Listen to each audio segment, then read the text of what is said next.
just to validate my point and how the universe speaks to you and sends you signs or messages after my walk and talk on this Sunday with this series of whatever it was, 4 or 5 videos that I got out of it. I would like to kind of explain what happened right after that. When I say right after this, I'm meaning right after the day that I did the walk and talk and I made my recordings. I don't think I even had them downloaded on my computer yet. My own daughter didn't even know the direction I was going to go with them. I actually didn't even know the complete direction that I was going to go with them because I knew there was a lot of clutter that I needed to sort through, and I wasn't sure how it was really going to come out. So what happened and how and why is really strange, but as I've already said, there are no coinky-dinks, there are no coincidences. Everything happens for a reason. And I would like to say that it seems like the very next day, if not, it was at least within 3 days of me doing that Sunday walk and talk where I spent like 3 or so hours in the park recording information, that person in my past followed me on, I can't remember if it was Instagram or Facebook. I can't remember which one. Now that person used their business platform, but there's no disputing the fact on who it was. And I'm not presenting this information as a complaint.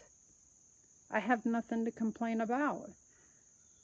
I'm using this as insight as to how, when one tries to go along a spiritual awakening and has intention to have their spiritual evolvement, that it does take work.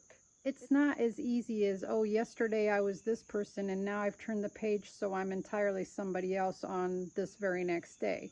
It does take work, but I can tell already that I have evolved so much that I responded to this in a much different manner than I ever would have before. And like I said, I've only been intentionally seeking this journey out for the last 2 to 3 months. So there's been a lot of growth in the last 2 to 3 months because I'm putting it first. I'm trying to put it as first as possible in my life. So the person followed me and it cues me up because you see who follows you. And if any of you watching this video right now has somebody in their past that has wounded you, you know that as soon as their name pops up, it ignites a feeling within you that you can't deny. And I'll say that when it popped up, a little bit of that feeling came in, not quite at all like it would have in the past. And in the past, it would have ignited me to like make complaints about it with all of my friends if I ran into them and things came up, like just to get it off my chest. I'm the emotional person who like says what's going on in my life, like right off the cuff of my sleeve. I live very transparent, so if something's bothering me, my close friends all know about it. And I've not talked about this to anybody other than the fact that when it first happened and I saw that I was being followed, I took a few breaths. I had to intentionally collect my emotions and take a few breaths. And then I walked out to my daughter and I said, this is kind of weird that I just suddenly have gotten this out of nowhere with no communication from this person for years. What do you think it means? Her response is, I don't know what it would mean. And I'm like, I'm taking more deep breaths, and I'm like, you're right. There's no way we're ever going to know what this means. I'm keep breathing, and anything that I feel of negativity coming in, I'm asking for shielding from, and I'm not letting it come in, and any that I'm releasing it out right away. And aside from that moment, I never mentioned this to anybody else. In the past, I would have been trying to release it that way by making my complaints and it be known to other people. And just like, I didn't never in the past think that was stirring drama, but I think I realize it is. In the past, I used to think it was letting go of it, but it wasn't, because every time you do that, it just festers more. It really does. And so, I am not going to say that from that point out that it didn't try to seep in a couple more times to stir drama. Of course it did. But the thing is now, because of where I am right now, I was able to stop it as soon as it was coming in, take a few breaths and say, we're not going to go there, Trixie. And what I'm referring to is our ego always wants to try to make big deals out of nothing. And Trixie is what I decided to name my ego. One, because I grew up on Trixie Belden, so it's a name that is cute to me. And it changed something ugly to cute. And mentally, psychologically, that already starts to help the scenario, because that turns things into positive. When you can talk to Trixie and say, we're not going to go there, Trixie. And I basically was just like, every single time, and it only was 2 or 3 more times in the leading days afterwards, that it kind of tried to sift into my mind to stir some negativity so it could, fester in me or whatever. But I just simply shut it down. And I have no emotional attachment to it. I have no concern over the fact that he followed me. I politely blocked him, and that's not because of any dramatic reason other than the fact that I don't need to put myself through it. I'm evolving, and I don't need to encourage negativity in my life. And I've just simply made the decision, even before all of this, that when chaos and drama is trying to get started around me, I can just simply say, excuse me, and walk away. Well, that's no different than politely blocking somebody that you don't need to hear negativity from or understand or try to figure out what the direction to it is, because there's no reason for us to talk. There's no reason for me to go down that rabbit hole again. I'm healing from that. I've healed a lot from that.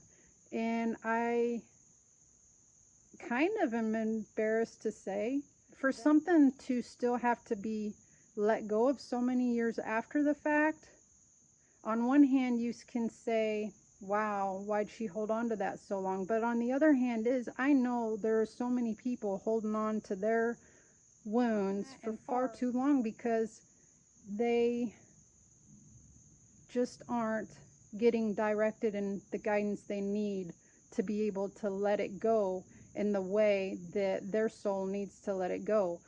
I'm not sure if everyone's soul needs the same kind of healing that I do.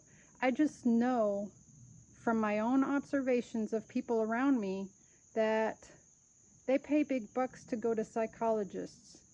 They put themselves on meds. I mean, obviously the doctors have to prescribe it, and I'm not poo-pooing any form that people take. They're doing the best they can with the knowledge they have. That's what the problem is. They're doing the best they can with the knowledge that they have.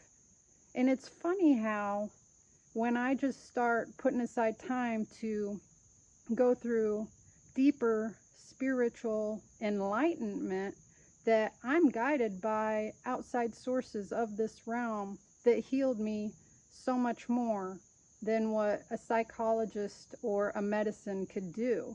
To where in the very next few days, I was tested to see how well I did heal. And I wouldn't say perfect about it, but I think I was darn near perfect in the fact that I was able to use the tools that I had started to learn in order to keep it from being a problem. And being able to talk about it right now without it being a problem. I have no ill will towards him for doing that. I have no reason to understand why he did it. But the thing is that I shut that energy down right away so it wouldn't go in a negative direction.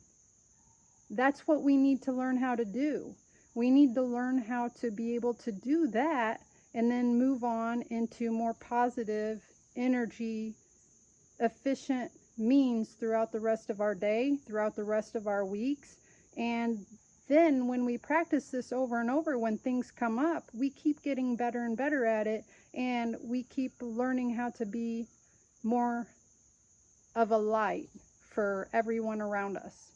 And like I said, I'm not making complaints about the person. I have no personal, reason to in that. I'm using it as an example on how much I've healed so far, because it didn't bother me overall, like not nearly as much as it would have in the past. Not nearly. And I was able to redirect it if it tried to. If Trixie tried to turn it into a problem, I shut it down, Trixie, we're not going there. Sorry. No time for that. Ain't got time for that. So turn things into something silly. Figure out your way of doing that. I just really hope that at some point, if somebody's past is still haunting them, that they can figure out how to get to the bottom of what the spiritual meaning or necessity of that lesson was, what the higher power of the lesson out of that was really meant for. Because when you can figure that out, it doesn't bother you anymore. Next time, in another 6 months or a year, it's not going to bother me at all. It's going to be like water off a duck's back. I won't even have to put in any effort and tools to redirect. It'll just automatically happen, because I'll be so much more aware of how to redirect myself from negative influences. I'm going to also say on top of that I'm sure it is very, very helpful that every day I've been writing to Mother, Father, God, and to Archangel Michael, and I don't know if it's proper to say Archangel, Archangel, they're both spelt the same way. I've heard it both ways. Correct me. I mean, that's what I'm here for, and putting it out there and being transparent is about, so I can get corrections back. And so anyways, where I was going with that is, I'm sure it's very, very beneficial for me that every morning I am writing and asking to be surrounded by their shield of protection, and not only keeping me encompassed in the light of love itself, but also shielding me from absorbing the negative energy of others and the environment that I encounter throughout the day. And I ask for this every single day. And I'm sure that is what's helping protect me from absorbing those negative energies if I happen to come across some. I'm hoping maybe by giving this example, it might help lead you to doing a bit of soul searching to get to the bottom of some of your wounds so that you can heal from them. I'm hoping I put that out as clear as possible so that you can get something out of it. But until next time, stay in a place of love. Try to move towards the light and away from the darkness and the negativities that try to come up on you every day. Peace out.